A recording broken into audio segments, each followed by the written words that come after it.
Halo teman-teman, ketemu Halo. lagi dengan kita berdua. Hari ini kita mau sharing topik lainnya. Gue udah siapin topik, Beb. Bagaimana Edan Toys bertahan di kala pandemi. Oke, ceritain dong, Beb. Di awal-awal pandemi itu, sebelum pandemi itu bisnis Edan Toys itu gimana? Lancarkah? Atau stabilkah? Atau stagnankah? Atau gimana? Kalau sebelum pandemi sebenarnya ya stabil sih, ya omset segitulah relatif. Ya namanya jualan kan naik turun lah ya, cuma relatif sih stabil lah. Stabil ya. Nah, pandemi itu seingat gua itu kita merasakannya mulai ketika work from home WFH itu sekitar Maret tahun 2020. Berarti udah setahun yang lalu. Ketika begitu pemerintah mengumumkan lockdown WFH, itu apakah Edan Toys ini juga masih stabil atau langsung down atau langsung naik atau bagaimana? Justru waktu baru awal PSBB ya waktu itu. PSBB ya, bukan lockdown, PSBB, sorry. Ya, itu malah online naik ya. Ya mungkin karena toko-toko banyak kan tutup kan. Waktu itu kan toko-toko dilarang kan.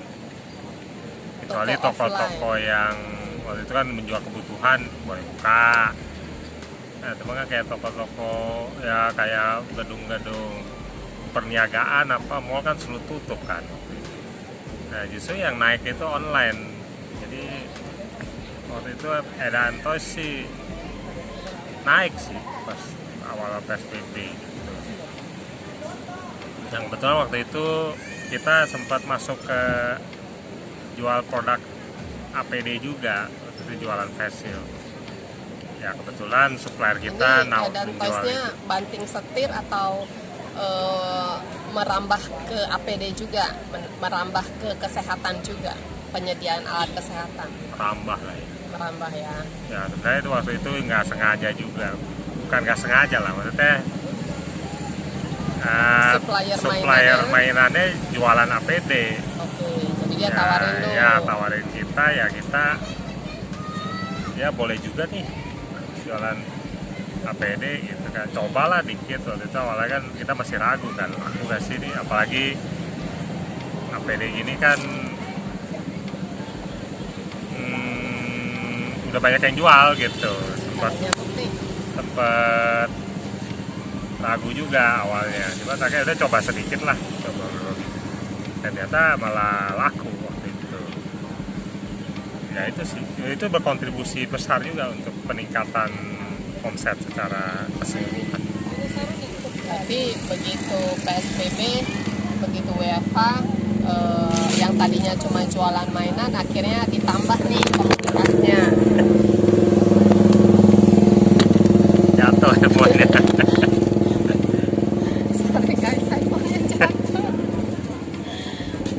Ya. Selain jualan mainan juga merambah alat kesehatan lah ngomongnya. Tapi waktu mulai merambah ke bisnis alat kesehatan itu sendiri, mainannya tetap stabil atau mainannya justru menurun?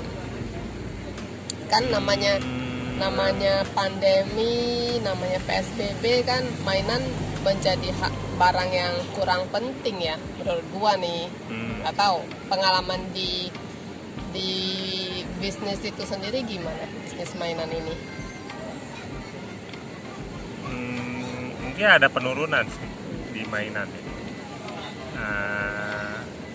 Ya mungkin orang ya fokusnya nggak ke sana lah. Awal-awal sih mungkin nggak terlalu, makin kesini lebih berasa kalau emang mainan mengalami penurunan. Ya mungkin mainan-mainan tertentu doang yang jalan, yang mainan yang lain-lain banyak kan kurang jalan gitu. Oke. cuma merambah ke alat kesehatan aja kah, atau ada produk lainnya di luar mainan?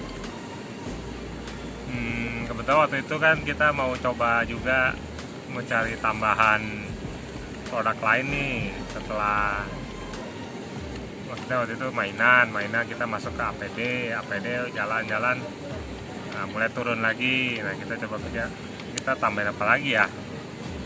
Nah waktu itu kepikiran untuk produk kebutuhan sehari-hari, karena pemikiran kita ya gampang dan dekat dengan kita gitu. Maksudnya untuk kita akses ke suppliernya dekat, mau beli gampang, dan memang barang itu relatif kan ya barang sehari-hari ya pasti dipakai lah. Ya kita coba sih waktu itu coba dikit lah, beberapa item kita masukin. Ya untungnya jalan sih sampai sekarang, ya cukup memberikan kontribusi juga untuk produknya, walaupun untungnya memang margin produk sehari-hari nggak besar. Tapi ya paling nggak kan dengan adanya itu jadi menambah omset juga lah.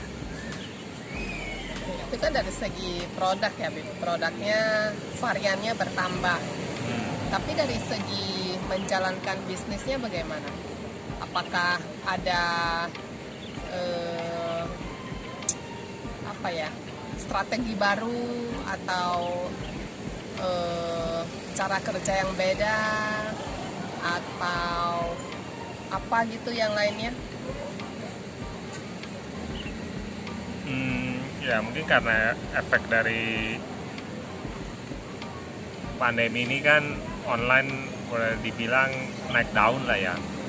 Banyak orang yang tadinya nggak online terjun ke online semua. Mulai melek dengan Ya, online. jadi suka nggak suka persaingan makin sengit gitu kemudian. Ya kita harus pinter-pinter punya strategi sih untuk tetap stay menjaga kestabilan usahanya gitu, omsetnya tetap stabil lah gitu. Kalau dibilang sekarang lebih tantangannya lebih besar dibanding karena dulu. lebih banyak kompetitor itu sendiri. Ya mungkin ya itu lagi-lagi harus pintar-pintar strategi marketingnya, coba apa ikut promo atau ikut macam-macam lah. Ini maksudnya ya itulah, lagi-lagi harus ilmunya harus belajar lagi, tingkatin lagi cara-caranya gimana supaya tetap bersaing lah tokonya ya. Harus belajar terus lah ya. Ya betul. Oke. Jadi bisa dibilang Edan Toys itu survive lah ya di tengah pandemi. Ya benar ya. Ya betul lah. Semoga tetap survive. Forever. Harus. Oke. Terus kedepannya nih, kayaknya kan pandeminya masih bisa terus menerus nih. Kayaknya pandemi ini sepertinya nggak akan selesai dalam 1 tahun ini sih, sepertinya. Tapi harapannya sih cepat selesai. Nah, Edan Toys sendiri harapannya gimana nih ke depannya? Apakah ada melirik yang lain, misalnya melirik produk lain, atau mau kolaborasi dengan apa gitu, atau mau buka offline juga, atau apa gitu yang lainnya, Beb? Kalau ke depan sih untuk produk lah ya, untuk produk memang kemarin udah sempat kepikiran beberapa mau tambahin Varian. A, B, C, D, cuman ya lagi-lagi intinya setiap produk itu kan satu tantangan tersendiri lagi gitu kan. Satu kita mau masuk ke misalnya dunia apa segmen misalnya kosmetik misalnya, itu kan berarti kita harus mengenali dulu kan, Belajar lagi kita mau masuk ke segmen fashion ya kita harus belajar lagi. ya sekarang sih saya belum bisa ngomong sih, belum bisa ngomong. Cuman ya kita lihat perkembangan lah, ya perkembangan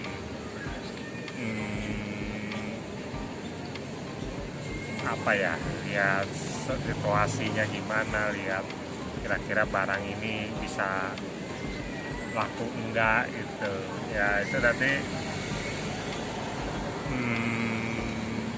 lihat perkembangan ke depan sih gimana. Nah, waktu awal-awal pandemi itu kan banyak perusahaan melakukan pengurangan karyawan. Di Edan Toys sendiri ada pengurangan karyawan nggak? Atau malah bertambah jumlah karyawannya? Dulu sih pas awal yang lagi omsetnya lagi naik banget, malah sempat nambah karyawannya. Ya, karena waktu itu memang kerjaannya kan ordernya banyak sekali ya. Nah, bahkan waktu itu tanggal merah aja saya suruh masuk, hari Minggu suruh masuk gitu. Nah, itu kita sempat nambah karyawan 1 orang aja sih. Ya, cuman terakhir